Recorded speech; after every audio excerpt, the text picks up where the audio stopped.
มื้อนี้เป็นวันจันทร์หลายคนก็เร่งรีบฟ้าวไปเวียกฟ้าวไปการแต่มื้อนี้ข้อยจะใช้ชีวิตสวนทางกับผู้คนเหล่านั้นด้วยการไปนั่งจิบกาแฟใช้ชีวิตแบบ slow life อยู่ทุ่งหญ้าแล้วก็แคมป์น้ำซึ่งเป็นจุดแคมปิงอยู่กลางตัวเมืองของนครหลวงเลยมื้อนี้แม่นอากาศโคตรดีเลยฟ้าบดฝนคือสิตกแต่บ่ตกอากาศก็เย็นเหมาะกับการนั่งจิบกาแฟเป็นที่สุดเลย ทางที่ข้อยมานี่แม่นทางโนนข้อโนนหวายเดินทางไปหาบ้านเมืองน้อยตอนนี้กำลังสิเข้าสู่บ้านเมืองน้อยละข้อยก็บ่แน่ใจว่าบ่อนแคมปิงบ่อนนี้ครับมันตั้งอยู่บ้านหยังซึ่งข้อยคิดว่ามันน่าจะอยู่ชายแดนระหว่างเมืองไสเสรษฐากับเมืองศรีสัตนาดนี่แหละเพราะว่ามันจะเป็นเส้นทางตัดใหม่ระหว่างดอนก่อยกับบ้านเมืองน้อยหั้นนะที่จริงมันก็บ่ได้ใหม่แล้วแหละมันเก่าแล้วเพราะว่ามันทางเส้นนี้มันก็ดนแล้ว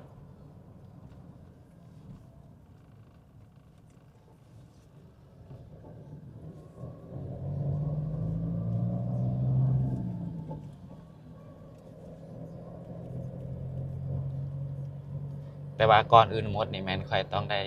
แวะซื้อกาแฟเพื่อที่จะไปนั่งจิบกาแฟแล้วก็ชมบรรยากาศในตอนเช้าแบบนี้อากาศดีเด้มื้อนี้ถ้าว่าไผมีโอกาสมีเวลาแหน่แล้วก็ตื่นเช้ามาเจอบรรยากาศแบบนี้ก็ลองไปนั่งเบิ่งก็ได้เดะดีเดะ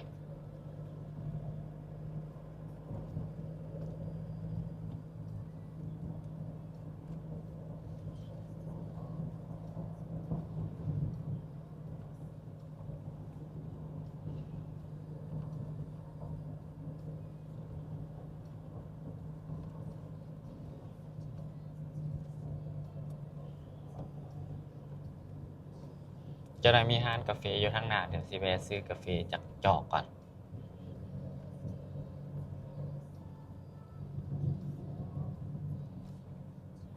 แล้วก็สิซื้อขนมเล็กๆน้อยๆไปนั่งกิน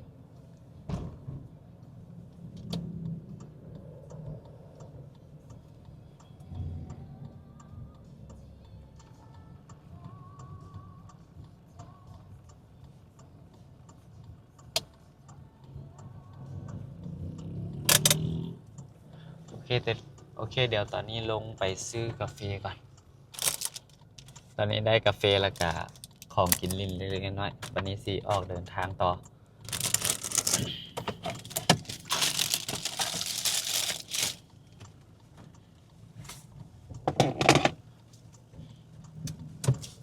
อยู่ทางหน้าข้อยเบื้องซ้ายมือนี่ตัวนี้จะเป็นตลาดบ้านเมืองน้อยและกายตลาดบ้านเมืองน้อยไปนี่มันจะมี4แยกทางที่เฮาสิไปคือเฮาเลี้ยวขวาไปทางดอนกอยแต่ว่าบ่อนที่เฮาจะไปแคมปิงกันคือมันจะอยู่ระหว่างกลางของบ้านน้อยกับบ้านดอนกอยนี่ล่ะ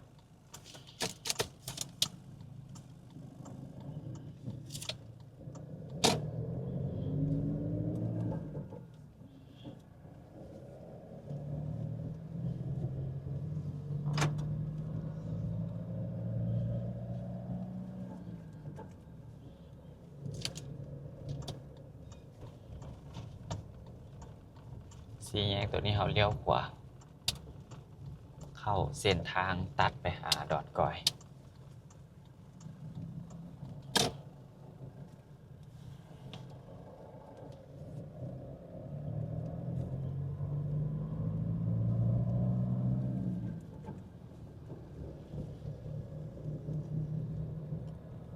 มื้อนี้รถก็ค่อนข้างหลายหน่อยหนึ่งเพราะเป็นวันจันทร์หลายคนก็เร่งรีบฟ้าวไปเวียกไปการ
หลังจากเลี้ยวขวามาขี่มาระยะหนึ่งมันสิมีขวาตัวนี้เฮาขายขวาตัวนี้ไปหน่อยหนึงเฮาก็สิเห็นทางลงอยู่เบื้องซ้ายมือ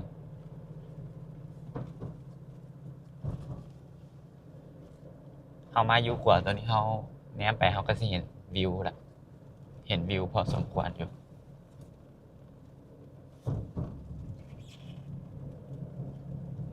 เฮาต้องได้ไปรีเทิร์นอยู่ทางเทิงพุ่นเพื่อที่จะโค้งกลับมา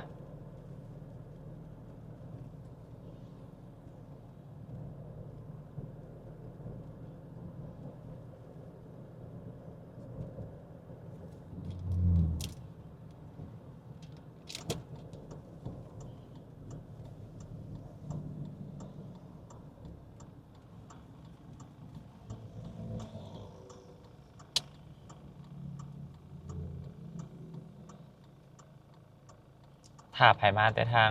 บาดน้อยมาแต่ทางโนนข้อโนนบ่ายคือข่อยก็ได้มารีเทิร์นอยู่จุดนี้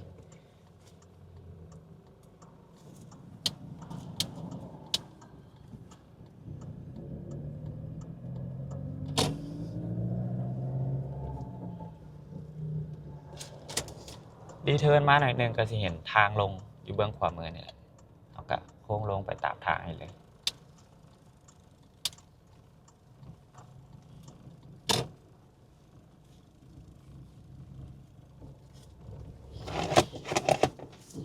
ทางเขตนี้หั่นแม่นเขาเจ้าเอาขี้หญ้ามาทิ่มค่อนข้างหลายแล้วมันก็อยากเปื้อนที่จริงควรมีหน่วยงานเข้ามาเบิ่งเข้ามาดูแลกำกับเรื่องพวกนี้แบบจริงจัง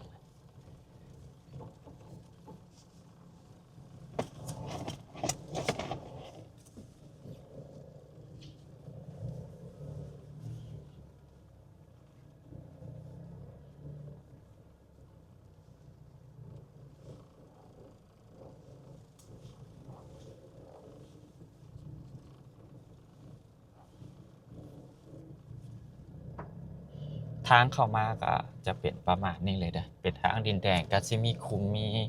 อิหยังแหน่แต่ว่าบ่มีปัญหาหยังสำหรับรถเก๋งรถหยังก็มาได้เบิดเลย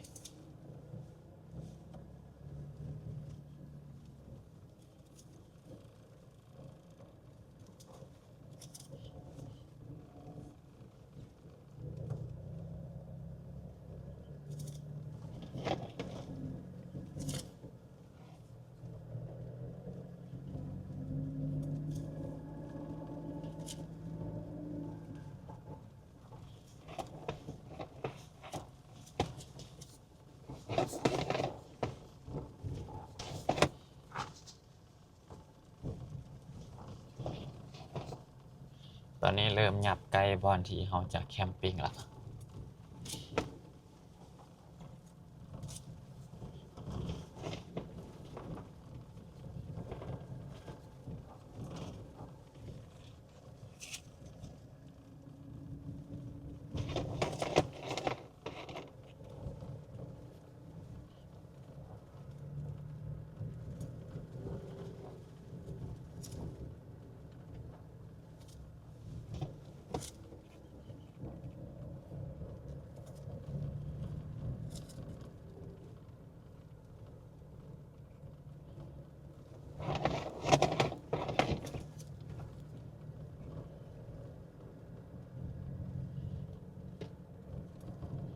ตัวนี้จะเป็นภาพบรรยากาศของบ่อนที่เฮาจะแคมปิงมาฮอดนี้ก็สามารถเลือกได้แล้วว่าเฮาสินั่งอยู่บ่อนใดมักบ่อนใดก็สามารถนั่งได้เลือกได้เดี๋ยวข้อยสิขี่ไปอีกหน่อยหนึ่งซอกบ่อนที่มันสามารถอยู่ใกล้ๆน้ำได้แล้วก็บ่อนที่ขี้เหงื่อน้อย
โอเคตอนนี้มาฮอดบอลที่จะแคมปิ้งละลงไปกันเลยตอนนี้ข่อยมาฮอดบอลที่ข่อยจะแคมปิ้งเป็นที่เรียบร้อยพวกเจ้าเบิ่งบรรยากาศอากาศมื้อนี้ฟ้าบดแล้วก็ฝนคือสิตกแต่บ่ตกนี่บอลที่ข่อยแคมปิ้งจะเป็นประมาณนี้รถข่อยจอดอยู่นี่แล้วข่อยก็นั่งอยู่นี่เลยบรรยากาศพวกเจ้าเบิ่งอยู่ติดกับแคมน้ำแบบนี้เลยแล้วก็สิมีธงหญ้าแบบนี้เดี๋ยวนี้หันหญ้ามันเริ่มน้อยลงละก็น่าจะเป็นน้ำคนมาหลายบ่หรือว่าแนวใดบ่อนนี้หันหลายคนอาจจะรู้จักแล้วแล้วก็หลายคนก็น่าจะยังบ่ทันรู้จักมันจะอยู่ทางตัดแต่บ้านเมืองน้อยไปหาดอนก่อยแล้วมันจะอยู่ระหว่างกลางของทางเส้นนี้เลยนี่มันจะอยู่กองขวาตัวนี้จะเป็นขวามีขวาเดียวอยู่ทางเส้นนี้แล้วก็หนองตัวนี้บึงตัวนี้ค่อยก็บ่แน่ใจว่าเป็นหนองหรือว่าเป็นบึงแต่ค่อยรู้สึกว่ามันน่าจะเสื่อมระหว่างบึงธาตุหลวงกับตัวบึงที่อยู่ดงคำสร้างค่อยคิดว่ามันน่าจะเสื่อมกันมันเป็นแบบคล้ายๆแลวน้ำเป็นคล้ายๆแบบคลองน้ำไปเลยเป็นหนองเป็นบึงแบบนี้ไปเลยค่อยก็บ่แน่ใจว่าเขาเจ้าเอิ้นนำหนองบ่นี้ว่าแนวใดชื่อมันแนวใดค่อยก็บ่แน่ใจแต่มันให้บรรยากาศที่ดีได้ข้อยคิดว่ามันน่าจะเป็นบ่อนเดียวที่อยู่ในตัวเมืองนครหลวงและมีบรรยากาศแบบนี้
นี่อุปกรณ์ของข้อยก็บ่ได้มีหยังหลายมีโต๊ะมีตังแล้วก็กาแฟแล้วก็ขนมจักก้อนหนึ่งมานั่งชมบรรยากาศแบบนี้มันก็เป็นอย่างที่ดีนะมันก็ผ่อนคลายดีมาอย่างแบบนี้สำหรับไผที่ใช้ชีวิตแบบเร่งรีบลองตื่นเช้าแล้วมานั่งแบบนี้เบิ่งมันผ่อนคลายสมองดีข้อยก็เป็นคนหนึ่งที่มักบรรยากาศอิหยังแบบนี้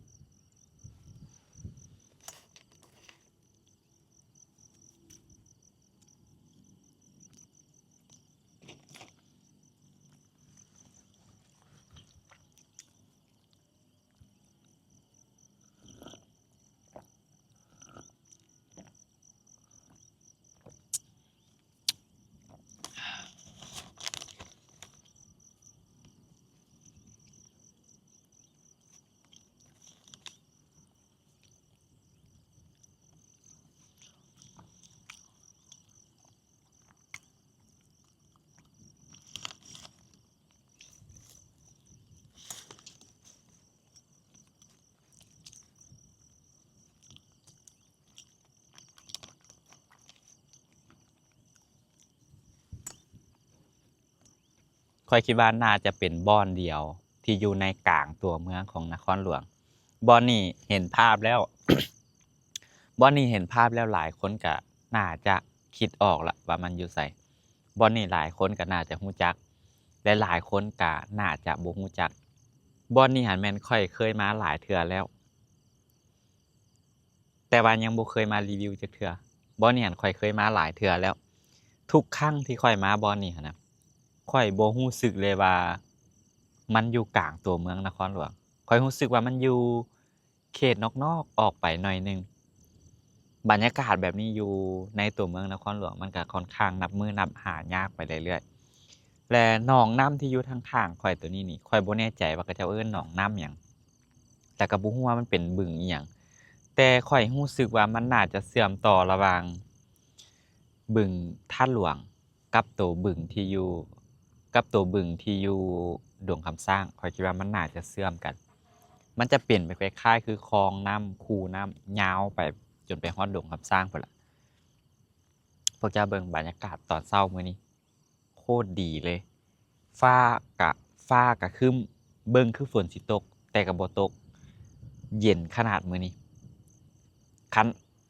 พวกเจ้าสังเกตเห็นบ่มันสิมีลมพัดมาตลอดคือถุงขนมข่อยนี่เห็นบ่ลมสิพัดปลิวตลอดเลย อุปกรณ์ในการแคมปิงของข่อยมื้อนี้ก็บ่ได้มีหยังหลายบ่ได้มีหยังยุ่งยากตั้งหน่วยหนึงแล้วก็โต๊ะแล้วก็กาแฟร้อนๆจอกหนึงแล้วก็ขนม 2-3 ก้อนมานั่งชมบรรยากาศตอนเช้าแบบนี้อากาศที่บริสุทธิ์แล้วก็บรรยากาศเย็นสบายดีเป็นหยังที่แฮปปีเลยตื่นเช้ามาแล้วเจอหยังแบบนี้มันก็ดีมันก็ดีกว่าอากาศร้อนเอาอยู่นี่หั้นคนก็น่าจะมาแคมปิงเกือบว่าทุกมื้อพู้นแหละขี้เหงื่อค่อนข้างหลายเลยอยู่นี่ฉะนั้นผู้ใดมาก็พยายามเก็บเมียนขี้เหงื่อที่ตัวเองนำมากลับไปถิ้มคืนเพราะมันก็บ่ได้อยู่ไกลอิหยัง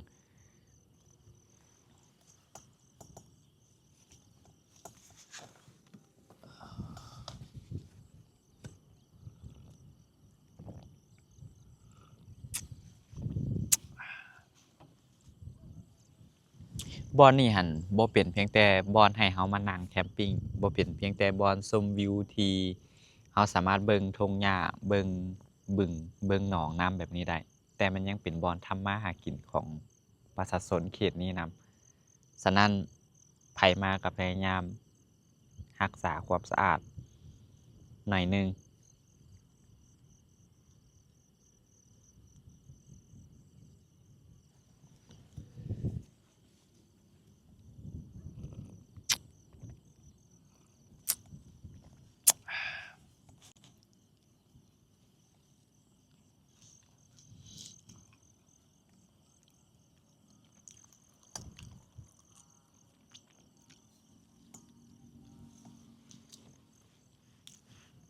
พวกเจ้าเบิ่งฝั่งนั้นจะมีทุ่งหญ้าหลายแล้วก็เบิ่งไปจากมุมนี้หั่นงามเลย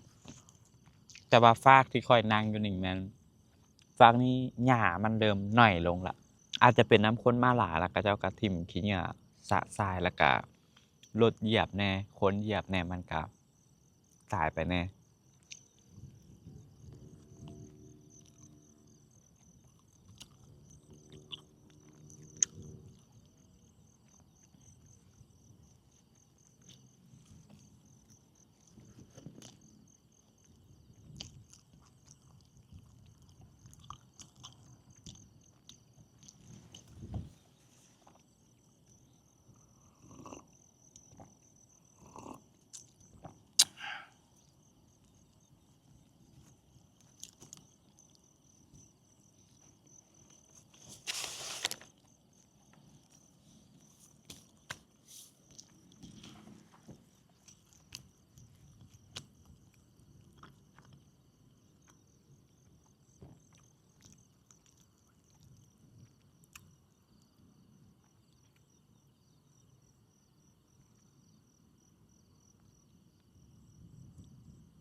มื้อนี้เป็นเช้าที่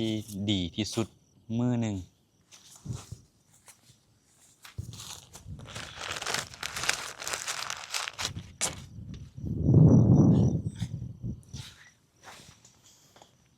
มื้อนี้เป็นเช้าที่ดีที่สุดมื้อหนึ่งเลยบ่ว่าจะเป็นบรรยากาศอากาศสายลมอ่อนๆฟ้าก็บ่แดดบ่ออกทุกอย่างคือเป็นองค์ประกอบที่สมบูรณ์กับการแคมปิงเป็นที่สุดเลยเหมาะสมที่สุดเลยก่อนข้อยสิมาข้อยก็เห็นอากาศแล้วว่า บรรยากาศในการแคมปิงมันต้องดีแล้วค่อยก็เลยตัดสินใจมาที่จริงโมงนี่หั่นประมาณ8 โมงยางแล้วค่อยต้องกะเกียมในการเปิดร้าน หลายคนก็คือสิบ่ฮู้ว่าข้อยมีอาชีพหนึ่งคือการเป็นพ่อค้าเป็นพ่อค้าขายกระเป๋าเป็นกระเป๋าแฟชั่นของผู้หญิงสำหรับไผอยากซื้อก็สามารถไปเลือกซื้อได้ตัวนี้จะเป็นเพจขายกระเป๋าของข้อยนะ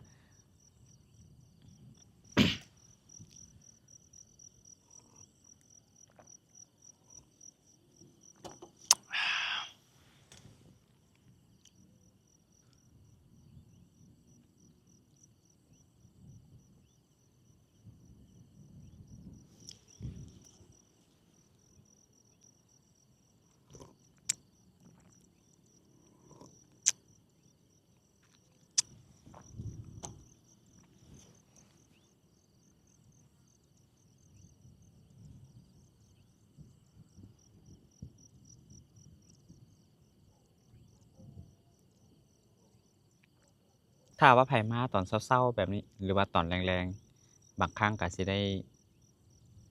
เห็นการทำมาหากินที่เป็นวิถีชีวิตแบบดั้งเดิมเป็นวิถีชีวิตที่หากินแบบภูมิปัญญาท้องถิ่น ของชาวบ้านที่เขาเจ้าอาศัยอยู่บริเวณใกล้เคียงเขตนี่แหละ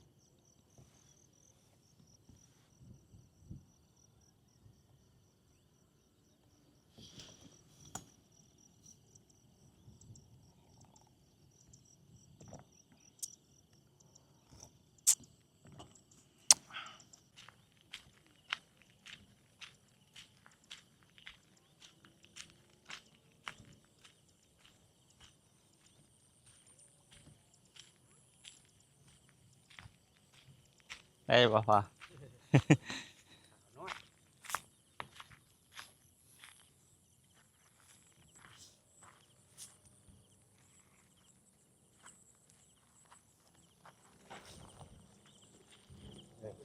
ก็ได้อยู่เนาะจืนกินกว่ากินกรอบสุดแล้วนี่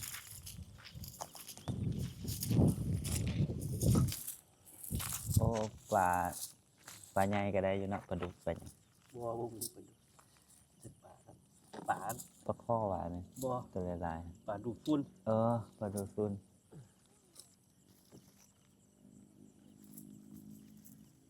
ก็พอได้กินอยู่ได้เนาะ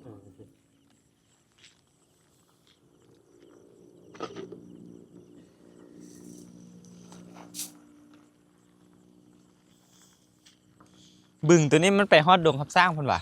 ก็ดอกสร้างเออเขาเอิ้นหนองหยังบึงหยังนี่อันนี้วะอาบึงดอนก้อยอ๋อตัวนั้นมันก็ไปต่อกับบึงท่าหลวงอยู่หั่นเนาะว่าหุ่นดงของไทยดงคำสร้างอืม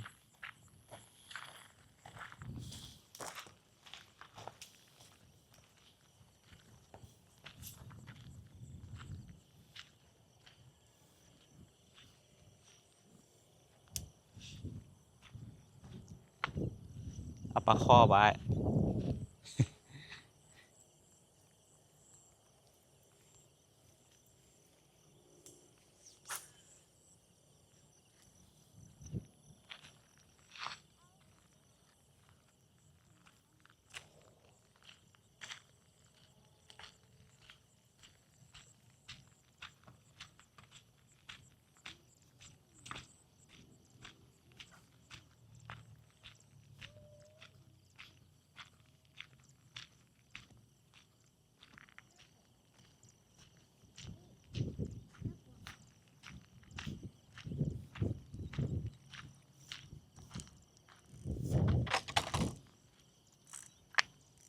มาซิตลอดว่ะ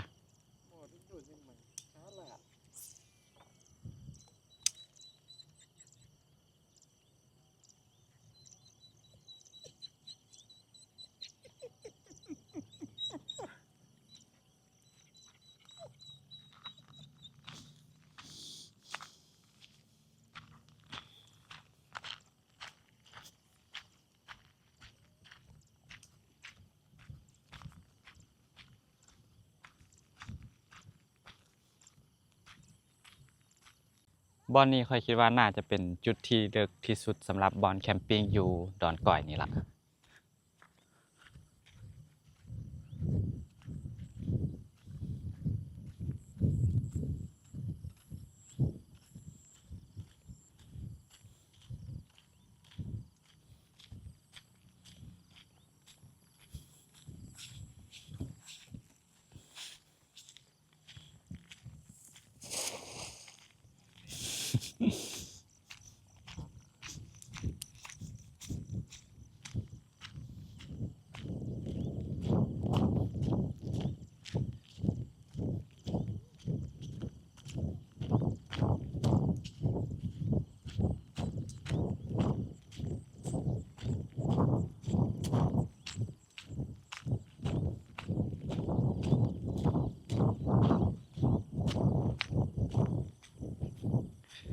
บรรยากาศโดยรวมก็จะเป็นประมาณนี้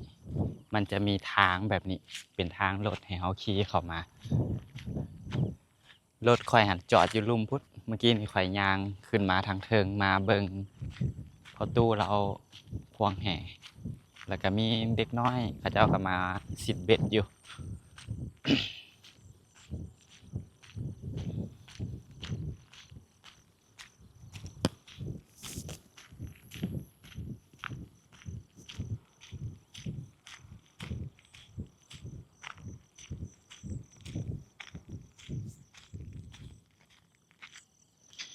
อยู่บริเวณเขตนี้มันจะมีหนองแบบนี้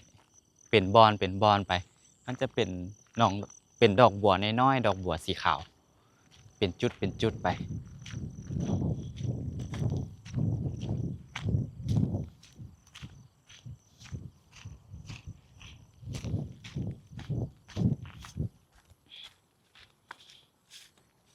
ตอนนี้มาฮอดบริเวณที่ค่อยแคมปิ้งแล้วนี่ค่อยแคมปิ้งอยู่นี่รถค่อยก็จอดอยู่ข้างๆแบบนี้เลย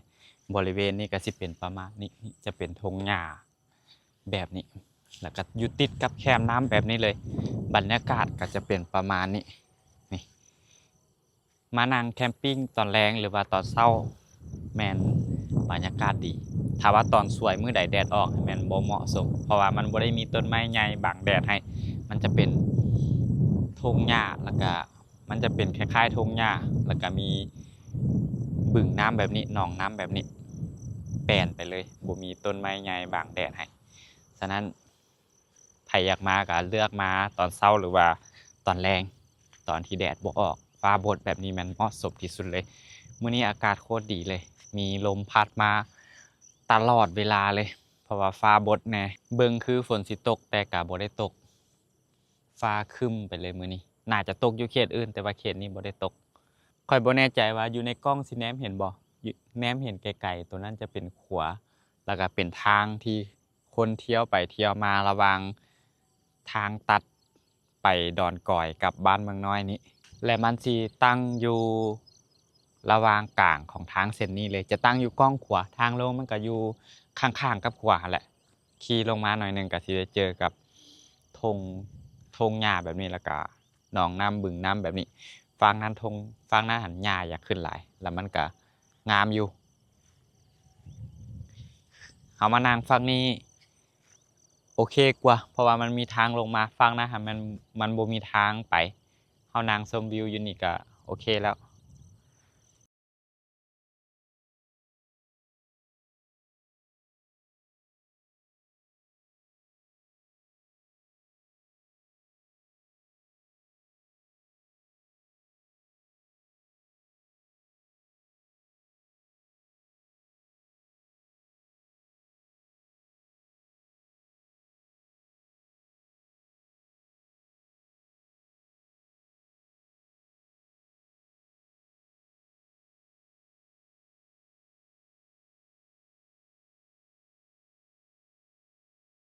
ตอนนี้ค่อยแคมปิงอิหยังแล้วเมื่อละค่อยก็นั่งอยู่นี่โดนเติบหลังจากนี้ก็สิเตรียมตัวกลับละทุกสิ่งทุกอย่างที่ค่อยนำมาบ่ว่าจะเป็นถุงขนมหรือว่าจอกกาแฟหรือว่าอิหยังต่างๆของค่อยแม่นค่อยเก็บขึ้นรถค่อยเบิดค่อยจะบ่ได้ทิ่มอยู่บริเวณนี้ฉะนั้นผู้ใดมาก็ขอประชาสัมพันธ์หน่อยหนึ่งพยายามอย่าลืมเก็บขี้เหงื่อของตัวเองกลับขึ้นไปอย่าทิ่มขี้เหงื่อเป็นของตากหน้า เป็นที่ระลึกที่ได้มาบ่นี้ปะไว้เพอมันบ่แม่นสิ่งที่ควรปะฉะนั้นพยายามที่สุดนำอย่างมานำกลับไปคืนเพื่อที่จะได้มีพื้นที่ให้คนต่อๆไปได้มาแคมปิ้งแบบนี้กับบรรยากาศแบบนี้